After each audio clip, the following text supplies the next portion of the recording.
Olá, tem uma palavra de Deus para você.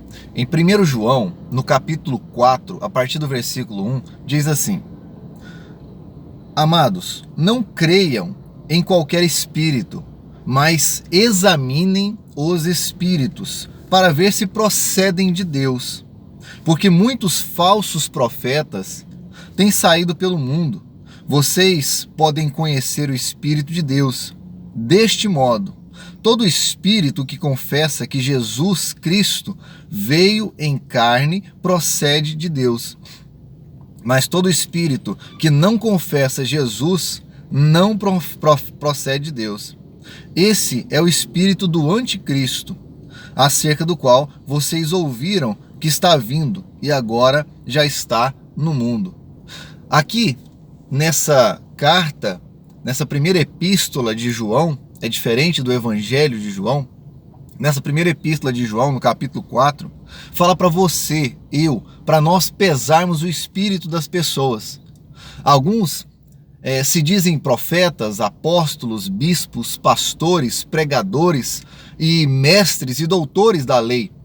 Mas, quando eles abrem a boca, eles dão apenas uma pincelada sobre aquilo que a Escritura está falando e logo já vão partindo para artimanhas psicológicas, filosóficas e outras artimanhas para seduzir, para enganar as pessoas, a fim de manipulá-las, a fim de doutriná-las da maneira religiosa e não da maneira bíblica. Deus alerta para que cada um de nós tenhamos a responsabilidade de examinarmos as Escrituras, de analisarmos e pesarmos o espírito das pessoas. É necessário você compreender se a palavra ela vem realmente do coração de Deus, se existe um contexto bíblico sobre a qual pregação aquele indivíduo está falando, ou se é simplesmente uma artimanha. A gente precisa lembrar que o diabo, Satanás, ele usou a própria palavra de Deus contra o Senhor Jesus Cristo. Ele foi tentador, ele foi tentar o Senhor Jesus e usou a própria Bíblia, a própria palavra de Deus contra o Senhor Jesus. Imagine hoje, nesse mundo moderno religioso, nessa bagunça religiosa que nós vivemos, onde no mundo que tem cerca de 9 bilhões de pessoas, no Brasil cerca de 210 milhões de pessoas, no mundo com mais de 35 mil tipos de denominações religiosas diferentes que falam, que pregam a palavra de Deus. Existe uma discrepância muito grande, porque uns dizem para você ir para a direita, outros dizem para você ir para a esquerda, outros dizem para você ir reto e outros falam para você ir para trás. Cada um aponta uma direção e todos estão com a palavra na mão. Isso mostra o tamanho da responsabilidade que eu e você temos de acordo com a palavra de Deus. Precisamos pesar o espírito, precisamos analisar da onde está vindo, de onde está vindo aquela mensagem. Precisamos analisar cuidadosamente o texto bíblico que está sendo pregado. Muitos aí se valem da sua eloquência, da sua estratégia de mídia, de marketing, da sua boa oratória para enganar as pessoas, para prender as pessoas em suas religiões. Meu amigo, a palavra de Deus é viva e eficaz.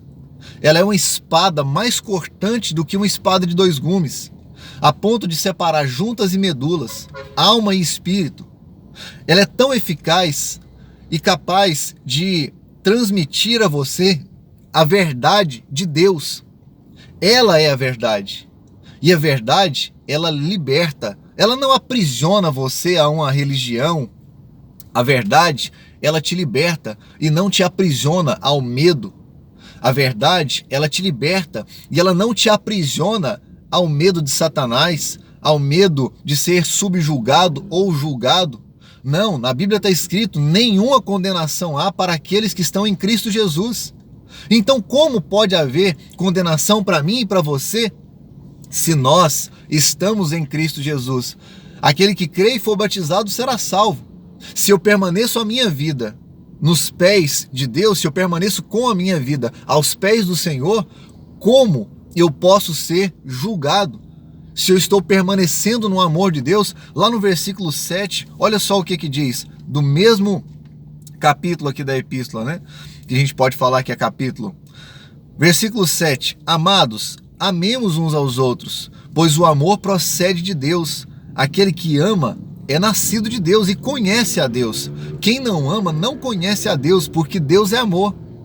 Se as pessoas, elas não amam, se você não tem contemplado o amor de Deus na vida daqueles que estão pregando para você, na vida daqueles que estão levando a mensagem de Deus para você, ora, como que Deus pode estar nele?